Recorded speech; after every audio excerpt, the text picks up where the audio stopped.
Good morning, class 12th. Beta, in this video, I want to guide you about how to make your project work or project file in economics. So there are some guidelines for your project work in economics. First is about the objective and second is about the expectations. तो objectives में पहला क्या आता है हमारा probe deeper into the theoretical concepts learn in classes 11th and 12th कि हम जब प्रोजेक्ट फाइल बनवाते हैं उसमें हमारा मेन ऑब्जेक्टिव इज़ दैट कि आप अपनी थ्योरी कंसेप्ट्स को डीपली पढ़िए, समझिए कि आप और सीखिए कि हम क्या बताना चाह रहे हैं, क्या सिखाना चाह रहे हैं।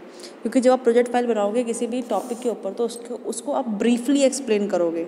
It means we want that कि आप उस टॉपिक को डीपली अच्छे से समझिए। फिर second is analysing and evaluate real world economic scenarios using theoretical constructs and arguments. Third, demonstrate the learning of economic theory, follow up aspects of economics in which learners have interest, develop the communication skills to argue logically. When you are study about the any economic topics तो उसमें बहुत सी चीज़ें सीखते हो, तो आपके अंदर communication skills भी डेवलप्ड होते हैं कि आप पर्टिकुलर किसी टॉपिक पे क्या कर सकते हो, प्रॉपरली आर्ग्यूमेंट भी कर सकते हो if there is a requirement. And when you are follow up any economics topic और एनी इकोनॉमिक प्रॉब्लम तो इन विच यू लर्न, आप वो चीज़ सीखते हैं जिस चीज़ में आपका इंटरेस्ट है, क्योंकि आप फॉलो ही उसको करोगे जहाँ पे आपका इंटरेस्ट होगा। फाइन। फिर एक्सपेक्टेशंस क्या है हमारी आपके प्रोजेक्ट वर्क से। Learners will completely only one project in each academic section, कि आप हर एकेडमिक सेक्शन में एक प्रोजेक्ट वर्क तो अच्छे से कंप्लीट करें और उसके बारे में जानें, समझें, सीखें। एंड प्रोजेक्ट जो आप बनाओगे वो कम से कम 3500 टू 4000 वर्ड लिमिट्स का होना चाहिए, जिसमें हमारे डायग्राम्स, ग्राफ्स वो सब इंक्लूड नहीं होते हैं। और हम क्या प्रेफर करेंगे कि जो आपकी प्रोजेक्ट फाइल है that should be hand written, photostat या टाइपिंग फॉर्म में ना हो। हमेशा प्रोजेक्ट फाइल आप कोशिश करिए कि आपकी हैंड रिटन में ही हो, तो मार्क्स आपको अच्छे मिलने के चांसेस होते हैं। And it will be an independent self directed piece of study also. Fine. तो these are the guidelines. Now जो आप फाइल बनाओगे उसमें आपका क्या क्या स्कोप ऑफ द प्रोजेक्ट होगा।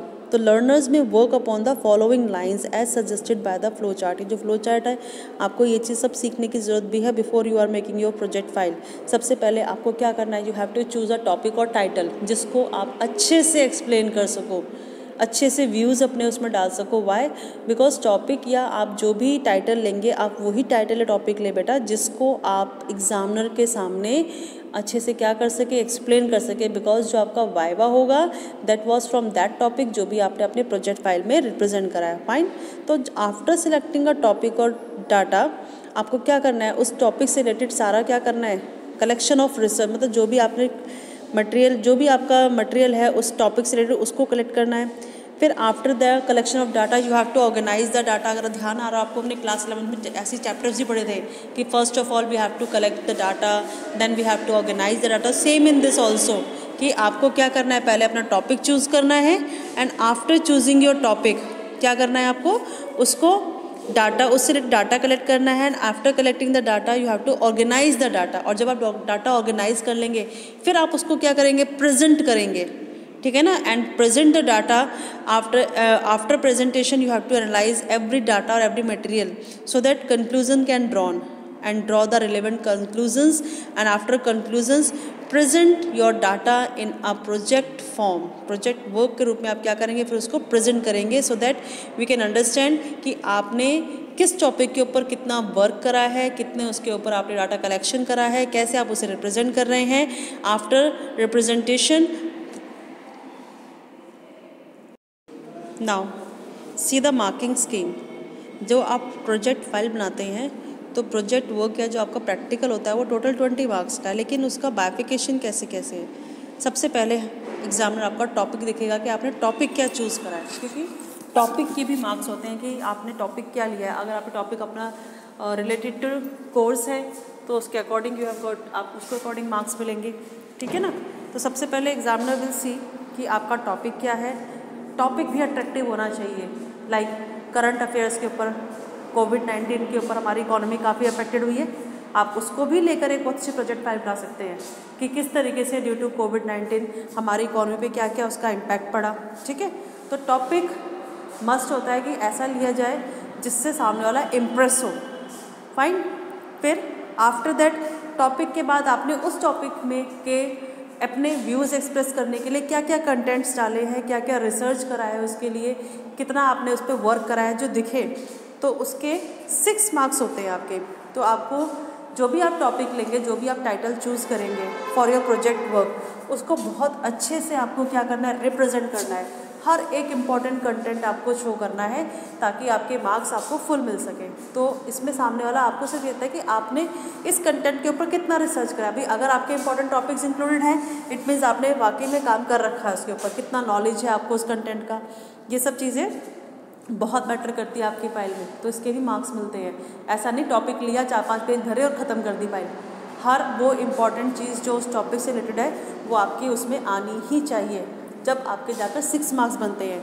फिर प्रेजेंटेशन, आपने किस तरीके से प्रेजेंट करा है, जो भी आपने डाटा कलेक्ट करा है related to your project work, related to your topic, उसको आप कैसे रिप्रेजेंट कर रहे हो, क्या टेक्निक यूज कर रहे हो, with the help of graph, with the help of diagram, with the help of pictures, with the help of text, है ना।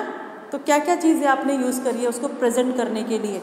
तो that also very important for your marks. तो टोटल जो आप फाइल बनाओगे, जो भी आप प्रोजेक्ट लोगे, उसके जो टोटल मार्क्स होंगे वो कितने होंगे, 12। और फिर आपका उसी टॉपिक से रिलेटेड वाइवा होगा। जितने आप आंसर सही दे देंगे उसके अकॉर्डिंग आपको मार्क्स मिल जाएंगे। तो वाइवा हमारा 8 मार्क्स का होता है। फाइन, तो ध्यान रखिए टॉपिक या टाइटल वो चूज़ करिए जिसको आप अच्छे से एक्सप्लेन कर सको जब आपसे एग्जामिनर उससे रिलेटेड क्वेश्चन पूछे। फाइन, तो हमारी जो टोटल फाइल होती है वो 20 मार्क्स की होती है, जिसमें 3 मार्क्स आपके टॉपिक के होते हैं, 6 मार्क्स आपके नॉलेज और कंटेंट्स जो भी आपने उस पर रिप्रेजेंट करा है। फिर वो उसका रिप्रेजेंट करने का आपका क्या मेथड है, क्या ज़रिया है, कौन सी टेक्निक यूज़ करी है, उसके 3 मार्क्स है। एंड आफ्टर दैट वाइवा जो आपका 8 मार्क्स का होता है, उसमें आपका उसी टॉपिक से रिलेटेड क्वेश्चन एग्जामिनर पुटअप करता है और उसके अकॉर्डिंग वो आपको मार्क्स देता है। तो इस तरीके से आपकी जो फाइल है टोटल 20 मार्क्स की होती है। Now the question is arise कि अब कि टॉपिक क्या लें। तो बोर्ड ने अपनी तरफ से बहुत सारे जनरल टॉपिक्स दे रखे हैं, जिसमें से आप किसी भी एक टॉपिक पे क्या कर सकते हो, फाइल बना सकते हो। और उनसे भी अलग, ऐसा नहीं है कि उनमें से ही बनानी है, उनसे भी अलग कोई अगर इकोनॉमिक्स का इंपॉर्टेंट टॉपिक आपको लगता है और आपको लगता है कि वो ज़्यादा अच्छा है, आप उसके बारे में ज़्यादा अच्छे से एक्सप्लेन कर सकते हो, उसके बारे में आपको नॉलेज अच्छी है, डाटा ईजिली मिल जाएगा, तो that can also made by you. तो टॉपिक्स क्या क्या है हमारे, micro and small scale industries. Small scale industries पे आप चाहें तो फाइल बना सकते हैं। Contemporary employment situation in India, GST and its impact, क्या इम्पैक्ट पड़ा था जब जीएसटी इंट्रोड्यूस हुआ था, या ह्यूमन डेवलपमेंट इंडेक्स कैसा है हमारी कंट्री का, सेल्फ हेल्प ग्रुप क्या है, किस तरीके से हेल्पफुल है फॉर द अनएम्प्लॉयमेंट पर्सनस, इसको आप बहुत अच्छे से एक्सप्लेन कर सकते हैं। Monetary policies committee and it's functions, government budget and it's components, government budget हमारा चैप्टर भी है ना मैक्रो का, तो आप चाहे तो इसके ऊपर भी आप अपनी प्रॉपर बहुत अच्छी फाइल बना सकते हैं। एक्सचेंज रेट डिटर्मिनेशन, ये भी हमारा चैप्टर है, फॉरेन एक्सचेंज रेट, तो इसके क्या क्या मेथड्स हैं, क्या क्या टेक्निक्स हैं, कैसे हम लोग एक्सचेंज रेट को डिटरमाइन करते हैं on the basis of market forces, that thing you can also explain. फिर you can also made file on life stock, backbone of rural India's, क्योंकि हमारा जो इंडिया का बैकबोन है वो रूरल इंडिया ही है। मेनली हमारी इकोनॉमी इंडियन एग्रीकल्चर के लिए जानी जाती है ना, एग्रीकल्चर के लिए, तो उसके ऊपर भी आप अच्छी फाइल बना सकते हो। सर्व शिक्षा अभियान, जिसमें क्या चीज़ है मेन, सर्व शिक्षा अभियान में गवर्नमेंट ने क्या कर रखा है, 6 to 14 ईयर्स तक के बच्चों की क्या कर रखी है, एजुकेशन बिल्कुल फ्री कर रखी है। या मिनिमम सपोर्ट प्राइस, पता ही होगा एट प्रेजेंट क्या चल रहा है, किसान आंदोलन, क्या चाहता है किसान का ये कहना है कि जो भी हमारा मिनिमम सपोर्ट प्राइसेस है, यानी जो रेट्स हैं क्रॉप्स के, जो मिनिमम रेट्स हैं वो बढ़ाए जाएं। अगर 100 है तो उनको इंक्रीज़ करा जाए, क्योंकि हम लोग पूरे साल इतनी मेहनत करते हैं तो जो हमें पैसा मिलता है उसके में वो सफिशेंट नहीं है, तो उसी के खिलाफ वो आंदोलन चल रहा है। तो ये भी अच्छा टॉपिक है, अगर आप चाहो तो हमारा एट प्रेजेंट चल भी रहा है मिनिमम सपोर्ट प्राइस, आप इसको भी फॉलो कर सकते हैं। Waste management in India need of the hour, हमारी कंट्री में जो भी वेस्टेज होती है उसकी कोई प्रॉपर मैनेजमेंट नहीं है आज भी। विदेशों में बहुत अच्छा मैनेजमेंट होता है इस चीज़ का, कोई भी चीज़ वेस्ट होती है यानी जो भी उनका गार्बेज वगैरह उसको अच्छे से बहुत अच्छे से वो मैनेज करते हैं, रिसाइकल बिन करते हैं और यूज़ में लेके आते हैं। हमारी कंट्री में वो चीज़ अभी नहीं है, तो इसके ऊपर भी आप अच्छी फाइल बना सकते हैं। Digital India, vertical farming, make in India, rise of concentrate jungles, any other newspaper article या जो आपको न्यूज़पेपर आर्टिकल लगता है अच्छा कि भाई ये अच्छा है, उसको अच्छे से एक्सप्लेन कर सकते हैं तो वो ले सकते हो आप। Food supply channel in India कैसा है, disinvestment policy of the government, health expenditure on the basis of state, फिर inclusive growth strategies, trends in credit availability in India, role of RBI, trends in budgetary condition of India, currency war, alternative fuel, golden quadrilateral, relation between stock price, minimum wage rate, rain water harvesting, silk route, bumper production, organic farming और any other topic which you want to explain from your book also. अपनी book में से भी Indian economy में बहुत सारे chapters हैं हमारे जिसमें से आप अच्छी फाइल बना सकते हैं, ठीक है ना। जैसे कि you can make file on Indian economy या Indian economic reforms, poverty, human capital formation, employment growth, infrastructure, environment and sustainable development. तो इस एनवायरनमेंट एंड सस्टेनेबल डेवलपमेंट पे ही मैं आपको एक एग्जांपल शो करूँगी, आपको भी मैं एक फ़ाइल दिखाऊंगी, वो हमारी एनवायरनमेंट एंड सस्टेनेबल डेवलपमेंट पे ही बनी हुई है। तो आप उस फाइल को देख के भी आइडिया लगा सकते हैं कि किस तरीके से आपको फ़ाइल बनानी होती है। फाइन, तो देखिए वो फ़ाइल कैसी है बेटा। ये हमारा फाइल का फ्रंट पेज है जिस पे हमने मेंशन करा है किस सब्जेक्ट की फ़ाइल है। ये कवर हो गया फाइल का। This is the front page जहाँ पर हमने स्कूल का नाम, अगर आप चाहें तो स्कूल का लोगो भी लगा सकते हैं जैसे इसमें लगा हुआ है, फिर सब्जेक्ट, ईयर, फिर सबमिटेड बाय यानी कौन सबमिट करेगा, name, class and roll number भी आ सकता है इसमें नीचे, और सबमिटेड टू किसको सबमिट करनी है। तो this is the front page of file. After that आपको एक्नॉलेजमेंट लिखना है। एक्नॉलेजमेंट में आप क्या लिखेंगे कि I express my sincere thank to the teacher, जो भी है आपकी my economics and guide who guide me, जिन्होंने, मतलब आपको सिर्फ ये लिखना है कि किस तरीके से आपने टीचर्स ने आपको हेल्प करी फॉर मेकिंग दैट फाइल, उनकी हेल्प से आपने फाइल बनाई। फिर लास्ट में आपका नाम आ जाएगा और टीचर सिग्नेचर आ जाएगा।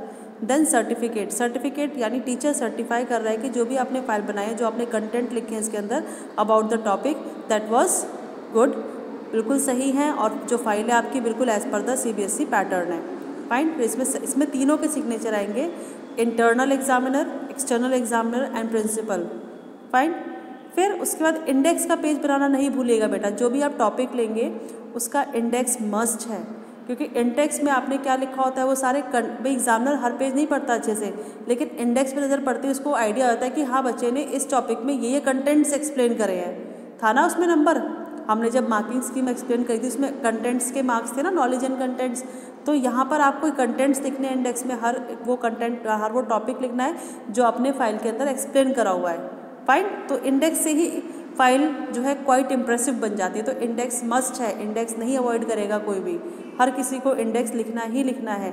फिर आफ्टर दैट आपका टॉपिक स्टार्ट हो जाएगा, तो जो टॉपिक है उसका एक फ्रंट पेज, फिर उस टॉपिक को आप ब्रीफली एक्सप्लेन करोगे with their introduction, meaning, function, मतलब यहाँ इसमें तो फंक्शंस हैं, जो भी आप टॉपिक लोगे उसमें जो भी आपके बैठते हैं सब टॉपिक, सब हेडिंग्स, उन सबको आप अच्छे से एक्सप्लेन करोगे। फिर जब आपका टॉपिक खत्म हो जाएगा, जब अगला न्यू टॉपिक स्टार्ट होगा तो फिर again 1 page for the new topic कि हमने नेक्स्ट टॉपिक क्या स्टार्ट करा है इसमें, वर्ल्ड वाइड प्रॉब्लम।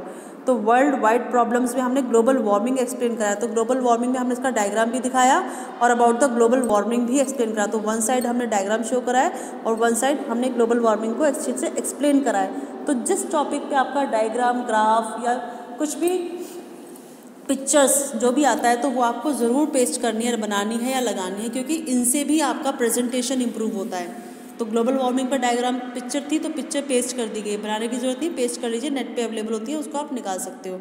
फिर ग्लोबल वार्मिंग का इन्होंने इफेक्ट शो करा, फिर ओजोन डिप्लेशंस के बारे में एक्सप्लेन करा और उसका भी इन्होंने ग्राफ बनाया, वो पिक्चर पेस्ट करी। तो दिस इज़ क्वाइट इम्प्रेसिव, ये फाइल को अपने आप में इम्प्रेसिव बनाता है, जिसकी हेल्प से आपके मार्क्स इंप्रूव होते हैं। फाइन, फिर उसके बाद उन्होंने सारे कंटेंट्स एक्सप्लेन करे हैं, स्टेट ऑफ इंडियाज़ एनवायरनमेंट की, इंडिया की क्या कंडीशन है, फिर हमारे इंडिया में एनवायरनमेंट को लेके क्या क्या challenges we have to face, land degradation, air pollution.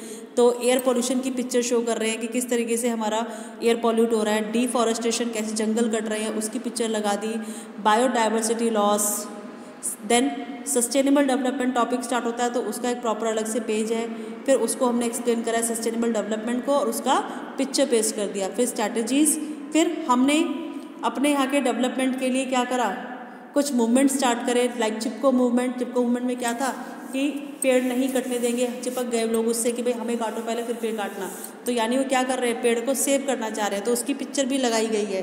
तो ये सब जो रिप्रेजेंटेशन है कि विद पिक्चर उन्होंने टॉपिक्स एक्सप्लेन करे हैं, दैट वाज क्वाइट इंप्रेसिव, जिससे आपका एग्जामिनर इंप्रेस होता है और आपको मार्क्स भी अच्छे मिलते हैं। आफ्टर दैट जब आपकी फाइल ख़त्म हो जाए, सब कुछ आप लिख लें, तो ये बिब्लियोग्राफी का पेज आप लगाना नहीं भूलेंगे।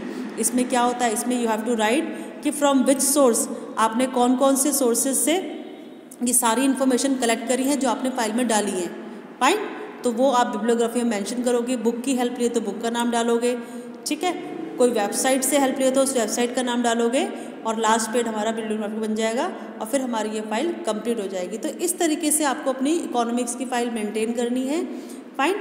फिर भी अगर फाइल बनाने में किसी को भी कोई भी प्रॉब्लम आती है तो बेटा आप मुझे फ़ोन करके या एक मैसेज ड्रॉप करके और मैं व्हाट्सएप नंबर आप मुझसे पूछ सकते हैं, फाइन। Thank you class.